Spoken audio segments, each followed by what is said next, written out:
But just a few decades later, a disturbing trend shadows the world.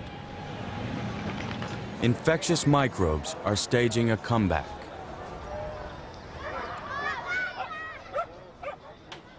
In Lima, Peru, 29-year-old Raquel wonders why she is still suffering from tuberculosis. For years, she's been taking antibiotics, but she remains highly infectious, and her lungs are weak and battered. None of my friends know that I have TB, because I'm afraid that they will say, just go away. I feel that if I am rejected, I won't be able to bear the pain, so I would rather not see them. Raquel is used to rejection. Her husband left to avoid getting sick. Now, she and her son Bruno must depend on her elderly mother. And their future looks bleak.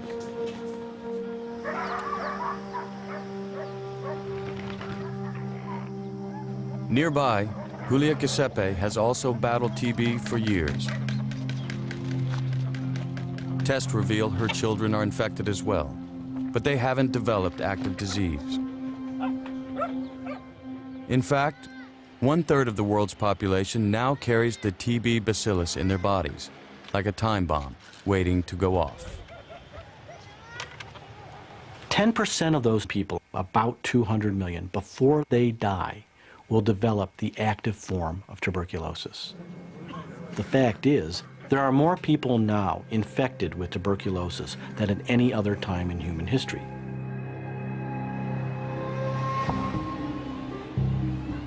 Fueling the rise of TB are the millions of people now infected with HIV/AIDS, whose weakened immune systems make them vulnerable. But that's not the only reason the disease plagues countries like Peru.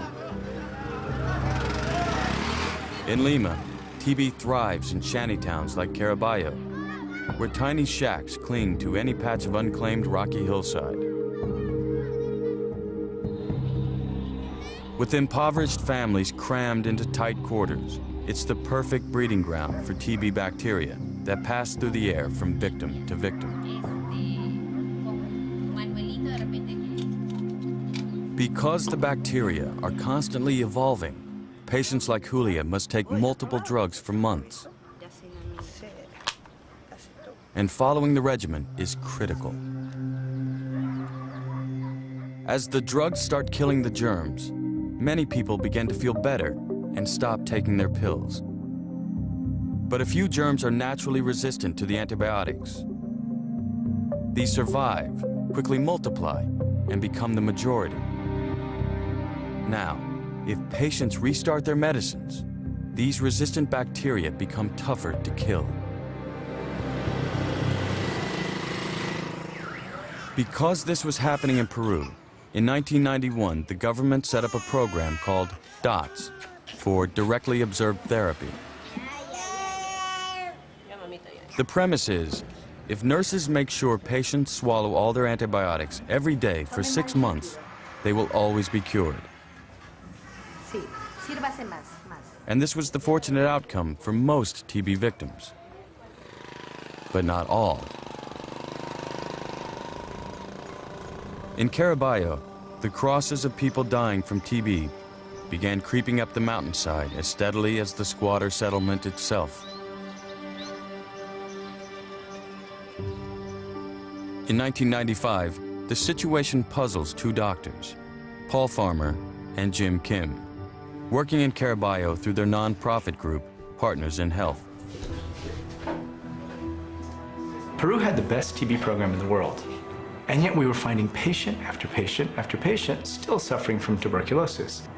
And we felt certain that there was a big problem here.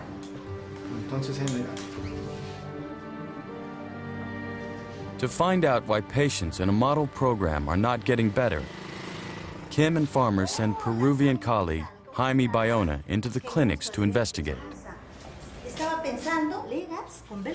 era preguntarles si ellos conocían casos. I asked the nurses if they knew of people that were sick with TB, Estaban enfermas de tuberculosis, that went every day to the health center to take pills, but were never healed. pero que no mejoraban, pero que nunca. And the answer was, yeah, La respuesta we ahí have a lot of cases like hay that. varios, de esos hay varios casos.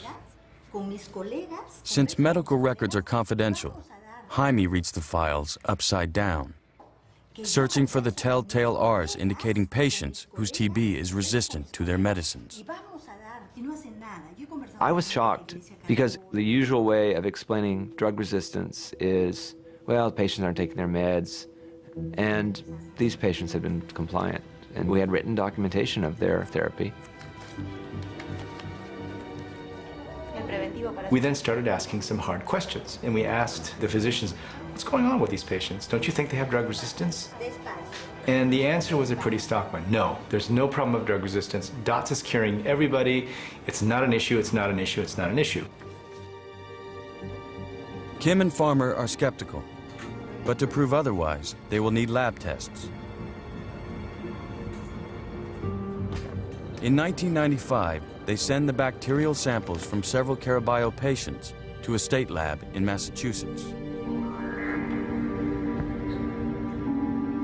The results are chilling.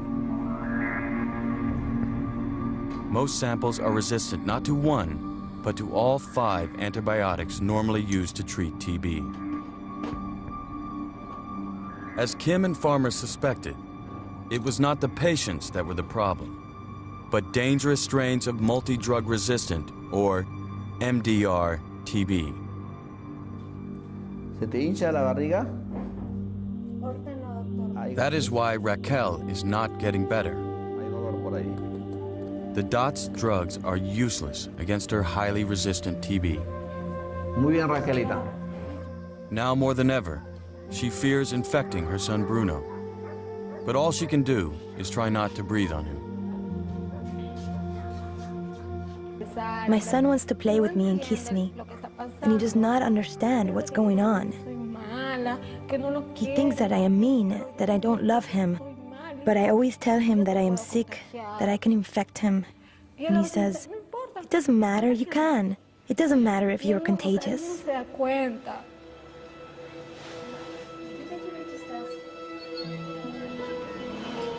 Although she fears spreading the disease, there are days when Raquel has to go to the market. Everyone around her is at risk. It's really a crisis. It's not as if these patients with active MDR-TB were being put in sanatoria. They weren't being removed from the community.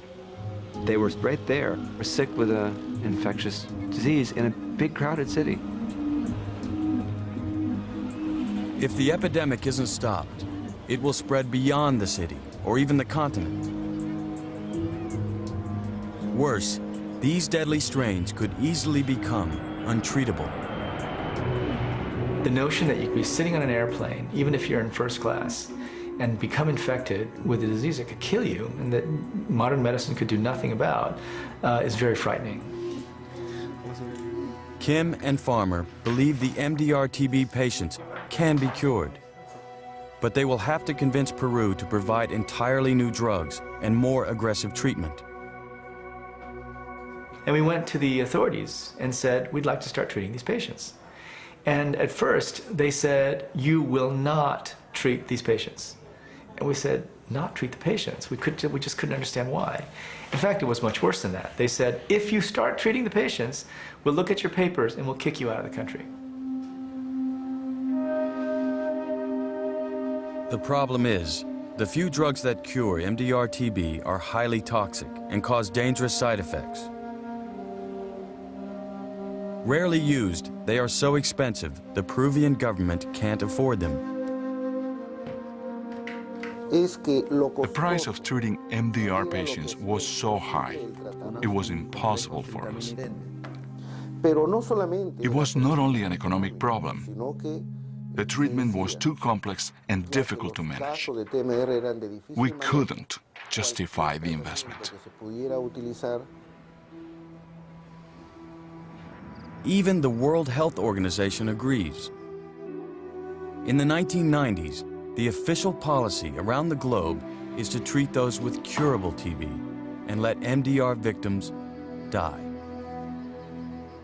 And we thought, but that's not public health, that's sort of like public death. And I said to Paul, it's really important that we do this, because if we show that we can treat drug-resistant TB, we would make the case that these complex health problems for poor people are things that we're just going to have to deal with.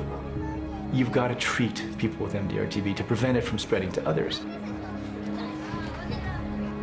With the authorities ignoring the growing threat, in 1996, Partners in Health sets out to cure a small group of patients on its own. These are people who have already been told there's nothing that can be done for you. And it was really sort of their last chance. Not sort of, why qualify it? This was really the last chance for people who were sick with these highly resistant strains.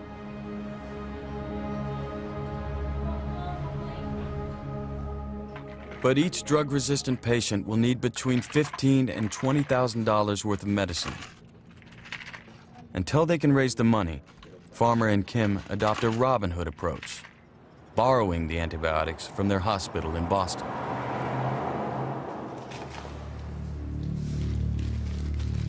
With lives on the line and time running out, Kim packs his suitcase and hopes he won't be stopped by customs. There's a lot of red tape in moving medications around anywhere. And across international borders, there's a lot more. We couldn't figure out a better way to do it other than just to carry the drugs by hand. People who looked Peruvian always got stopped and had their bags checked. I could pass myself off as a Japanese tourist, and generally they treated us a little bit better.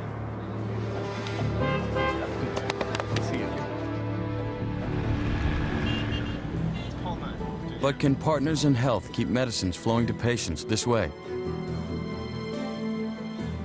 And will victims actually get better? It's a huge gamble.